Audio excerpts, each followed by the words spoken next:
Hi, this is Life's Lessons, ABCS.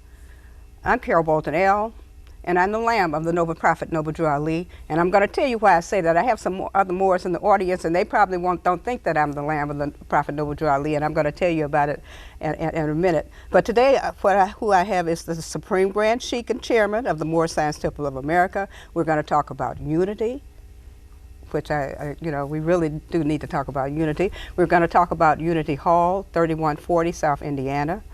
And he's going to tell you a lot of history about the Moorish Science Temple of America and who the Prophet Noble Drew Ali is, who he is. And that's what I mean, who he is.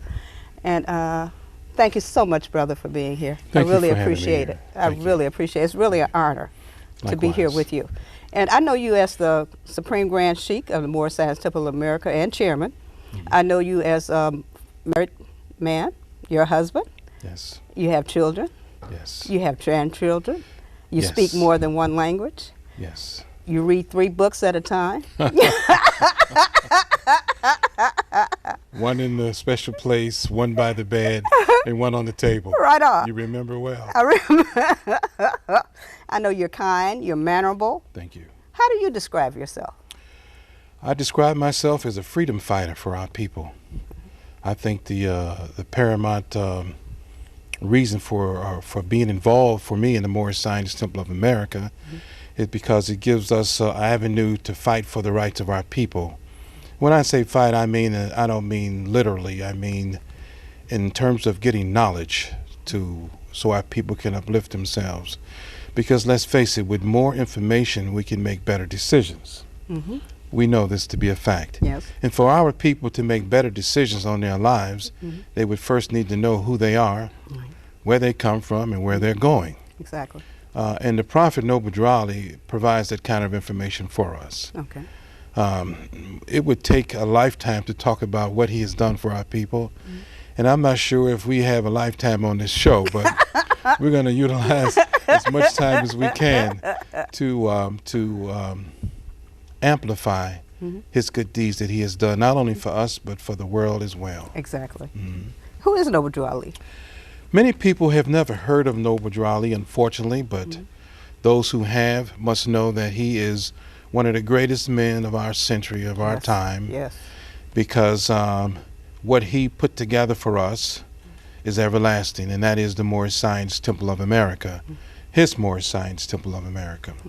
Noble Drew Ali, we say, is our prophet, and to us he is our prophet, and the program that he brought to us is an everlasting program. It gives our people a chance to change the climate of their political, economic, social, and moral standards in life. It gives them the opportunity to have knowledge of themselves, which we didn't have before. Right. I mean, for example, the Prophet Noble Drew Ali has passed in 1929, but he's still teaching most of our people, all of our people, who they are.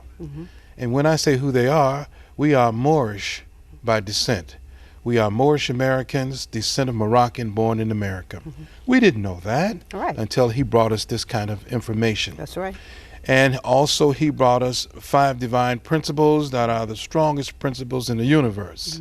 And let me tell my director, while he's saying this, would you please show the Moorish flag? Thank you. This flag, the 5-pointed star on the Moorish flag, represents those 5 principles we talked about earlier, Carol. It represents, as you well know, love, truth, peace, freedom, and justice. These are universal principles, and there's nothing wrong with love. No. We all agree we need more love in the world. Yes, yes, we do. And we first need to know how to love ourselves. Exactly. You know, when you know who you are, you have knowledge of your nationality, you begin to develop a love for yourself unlike before. Exactly. Because now you know that you are somebody, and you can be on the playing field equally with any other nationality. Right. Feel good about yourself. Oh, feel wonderful. Feel wonderful. And what are those 5 principles again? What are they? Love, truth, peace, freedom, and justice. And it's an open star. It's an open star. Okay. And as our sister Diane always says, the points all connected. Whenever she gives a speech, it's always that. Oh, show Sister Diane Bay for me. Diane O'Neill Bay. She's our Supreme Grand Director of Education. Yeah. Well educated and raise your hand so Azaka can get you. In the universities. Mm-hmm. And when she teaches, she always says that. Right, right. So I'm paraphrasing what she says. Yeah, we should have had her up here, but I hadn't planned, so we should have had her up here. But she's both up here in of them spirit. should have had both of them up here. Yeah. But anyway, that's very beautiful. And why do all of us who know anything about the prophet, know what he has brought, why do we just know? It's not a belief or a faith. We know he was a prophet. Well, it's like the old saying, the shepherd, the flock of the sheep can always hear the shepherd's voice. Oh. We know he's a prophet by his works, not only by what he said, but by the things he performed for us. For example, when we go into the mainstream of what we're going to talk about later, we'll find out how he began to galvanize our people, to help them to galvanize their political strength, to the point that now we have a president who is Asiatic. You know, we're going to get into that because I know we're going to follow the APC. So. But our prophet Noble brought us something that we can use for generations on. Yes. And that again is our nationality and our divine creed. He taught us how to love ourselves. Yes. He taught us the 18 years of Jesus' life that's missing from the Holy Bible. Right, right. Now, many people who read the Holy Bible over and over again, they never thought about the fact that Jesus' life is mentioned at 12 years old, and you don't hear anything again about his life until he's 30. Exactly. Well, those 18 years, as we should know, are kept and were preserved, and we have them in our literature. And who brought those to us? The prophet Noble brought those years to us. Okay. And he further said that those of our people who think that his plan is not right, go to those who know law. Right. It is illegal to call yourself Negro, black, and colored in the United States of America. Say that again, please. It is illegal to refer to yourself as a mark of Negro, black, and colored. It is illegal. The Constitution of the United States of America, the 13th Amendment in the Constitution, which we recognize as one of the greatest documents of all time, says that slavery ended in 1865. Okay. And all of the marks that came with slavery ended as well. So, and after 1865 came 1870, the naturalization laws, which says that those people who were calling themselves blacks now become eligible for citizenship. Well, we were never provided the opportunity to enter into citizenship until our prophet Noble came and established the Moorish National Divine Movement, where we can walk in there, we can regain our nationality, and we can become full-fledged citizens in the Juro society called the Moorish Science Temple of America. Yes. Right. You know something? Why aren't people just knocking the door? They should be just knocking the doors down. I know the prophet said there will be a time when the Europeans will be making us go to the Moorish Science Temple of America. So why aren't people knocking the doors down? Well, probably for many reasons. You know, some people consider what the prophet brought as something new. Really? And he says, some people say this is something new. But you and I know, as well as those who are part of this great organization, know that this is as old as time. Right. This is nothing new. Right. Islam is nothing new. Having a nationality is nothing new. Right. In fact, if you look in any divine record, you will not find those marks of Negro, black, and colored, especially your Holy Bible. Right. You will find Hittite, Amorite, Canaanite, Israelite, but you will never find Blackite. No. Or Negroite. It's not there. No, it's not. And you know something, in the opening, I should have checked with you first, but in the opening I have the oldest, the well-known, they always say that Hannibal is the well-known Moor, you know, of all the Moors, but I had in the opening that the well-known Moor is Jesus. And then after Jesus, I had a picture of Noble Drew Ali. So the well-known Moor is Jesus. Well-known. And I'm glad you brought that up, because that is the greatest story that's ever been told throughout the world. Right. And as our past Supreme Grand Sheik and Chairman P.O.BOX used to say, it's told in a three-part drama. Right. His birth, his life, and his death. That is the most interesting story in the world. In fact, and who reads it best? We do. No, you do. Well, I know, Sister Carol, that playwrights have made large sums of money off of that 3-part series, you know. Right, right. Jesus was of Moabite ancestry. And Moabite is the name we use before Moor. Exactly. We go back to the Moabites, and Jesus is the most famous Moor, as you said, in the world. Right. Now, when you talk about Hannibal, the son of Hannibal Barcar, he too was well known. With 700 troops, he went into Italy. 700, not just men, troops. And he stayed there for a number of years, especially in part of Italy that's called Sicily. And that's why it's very difficult to differentiate a Sicilian from a Moor, because we all look the same. Exactly, exactly. And most Italians don't even accept Sicilians as Sicilians, but that's a part of Italy as well. Yeah, and you know something I also read. I just want to let people know that when you read, I don't read a lot of my hair texture books. You know, a lot of people say, well, if you don't read that, something wrong with you. But I find us in all the books. Yes. Okay, I find us in all the books. I know in the Knights of the Round Table, they had this Moor, and he was the brother of the king. One of the knights were asked, who is that? And he said, that's the brother of the king. With the dark, who is that? They don't say dark, they say dark skin. Okay, they don't say Negro, nigger, or anything like that. Who is the dark skin one? And he said, that's the brother of the king. And if you're gonna joust with him, you're going to have to catch him while you can see him, because he knows the art of invisibility. Isn't that amazing? Do you understand what I'm saying? Yeah. And then in somewhere else, I just find us in all these books, you know, and all the books that I read. I don't read the typical books, I guess, that Asiatics read, but in all the books I find us. And even in that same book, it was some pigments who, they were the first ones who knew how to do the bow and arrow. And, you know, it's all there. The information's there. I found that in another book I was reading, it was just a little simple book. It wasn't even, you know, and it had where the Celts, I can't pronounce stuff all the time. But anyway, he was saying, oh, you belong to, he was just in general, say you're part of the Spanish Armada, you know, that's where the dark hair come from. I mean, you find us everywhere. Everywhere.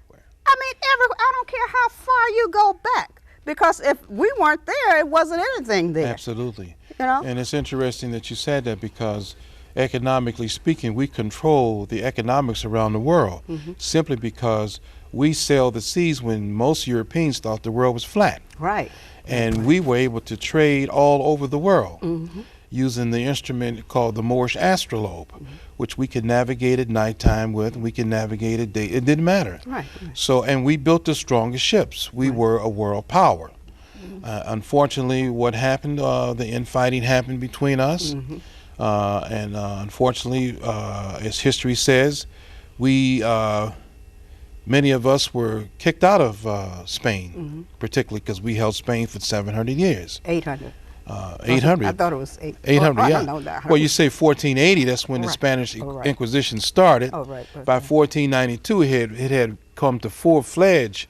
You know, either you come to Christianity or you get kicked out. Right, you're right. Many of our forefathers, as you know, they submitted to Christianity and became known as Moriscos. Right, exactly. And many of us said, oh, no, we're not going to do that. Right, right. And we took to the seas and became what they call pirates. You could not pass a certain way. Right. You know, the 3 ships that Columbus came to America on, we know were owned by a rich Moorish merchant. Right.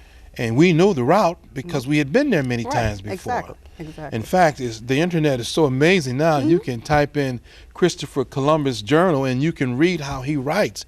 Well, I see the same Moors here. I just left. You know, who had us. That's why they call it India. That's why they call it India. There you go. There you go. So this history, what's so fascinating about this is that the Prophet Noble has inspired us to search and to learn more, to support what the information he's given us. And I was talking to one of your crew members this evening who was from Haiti. I like to pronounce Haiti the way they do it, Haiti. Right. And I says, brother, do you know that Toussaint Louverture was a Moor? And surprisingly, he was one of the very few Haitians who says, "Yes, brother, I know that."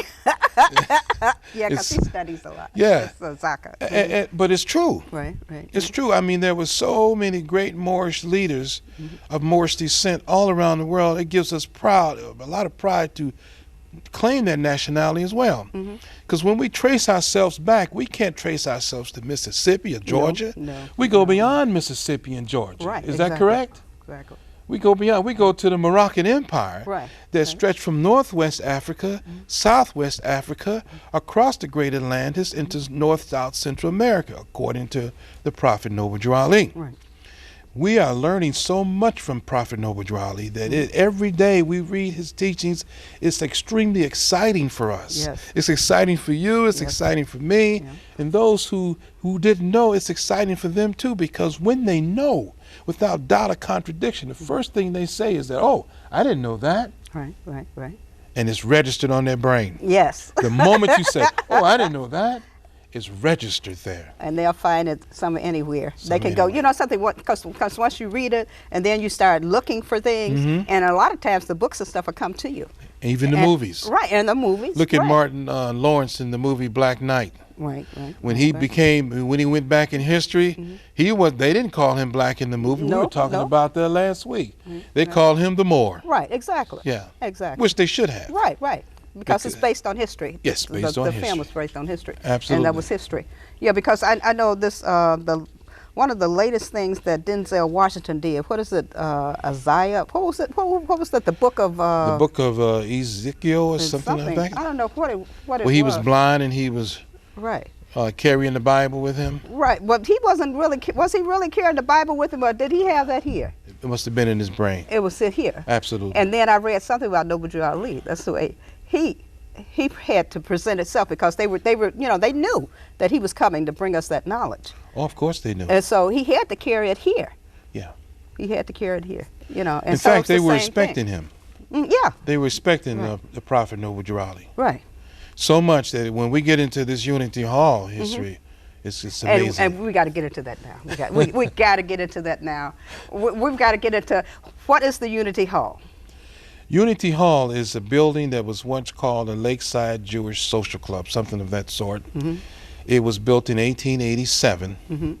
It was built by a world-renowned architect, L.B. Dixon. Dixon, there you go. What Dixon was a post-Chicago fire architect. What I mean by that is that L.B. Dixon built the sanitarium, a place for people who they thought had mental challenges, and that was destroyed by the Chicago fire. A well-known building, and his style was very similar in that he was emphatic about the Moorish arch to his entries. And all of his buildings had the round Moorish arch, where when you entered, it was just like the Moorish architecture of our earlier days in Morocco, but it had inlaid stones in there. But he didn't put the inlaid stones in there. He formed it as a complete arch. Those buildings were unfortunately destroyed by the Chicago fire in the 1870s. Later he came back and built Unity Hall, known as the Lakeside Jewish Club. It's an amazing building because there is no architect like that in our city. It is now a landmark because of so many people who went through there, so many people who were known to be associated with it. Our Jewish family, our Jewish cousins, we like to think of them as family, decided that they would donate it to Oscar de Priest. Well, Oscar de Priest and many of his constituents were trying to galvanize some political power during that time. We're going past the 1800s, of course, because when we go back, let's backtrack a little bit. Marshall Field owned the building. The same Marshall Field who opened up the Marshall Field stores. Right. Well, he and the Jewish guy, the other Jewish guy, what's his name? It'll come back to me. What was it, Pat? Rosenwald, yes, thank you. Julius Rosenwald. Man, that's great. Julius Rosenwald. They became good friends. Right. And they says, well, listen, give it to Oscar the Priest. Because there were so many clubs in Chicago then, and that was like the social scene. What club were you in? Come to my club meeting. Well, they managed to get a lot of clubs together, and they always talked in the barbershops and at their club meetings how they were going to get some more political power. Well, when Oscar the Priest, had been the alderman of the Second Ward, decided that he would galvanize all of these clubs into one main building, which was Unity Hall, and put together some strong political power. But they didn't have the key to turn the lock to really act on that political power until yours truly came, and that is the Prophet Noble Drew Ali. Now, this is some history that many Chicagoans and people don't know. Right. When the Prophet came, he came with a program we call the Divine Plan of the Ages, and says, listen, if you're going to galvanize some political power, you can't galvanize political power as Negro, Black, and Coloreds. You have to have a free national name, and you have to be known by that free national name, which is Moorish American. Right. And they all jumped to it. Oscar the Priest jumped to it, Dawson, Ross, Lewis B. Anderson, the alderman of the Second Ward, they jumped to it, yes. And so they allowed the Prophet Noble Drew Ali to teach them about Moorish science and about them proclaiming their nationality, even though many of them never used their title. Right. And some of the Moors who were taught by the Prophet Noble Drew Ali used to tell us how they didn't use their title of Il and Bey, which is how we're known, with Il on the last of our name or Bey, to distinguish that we are of Moorish descent. Right. As an Irishman would say O'Hara, you would know O'Hara is Irish, or Jinskowski is Polish. So Il and Bey, the title of Il and Bey on our names tells you that we are of Moorish descent. Well, when the Prophet came to Unity Hall, he came with such a great program that he moved his office there, besides the office that he had at 3603 Indiana, which is where he lived and where he put out the Moorish manufacturing goods, the bath compound, the oil, and the tea, and so forth.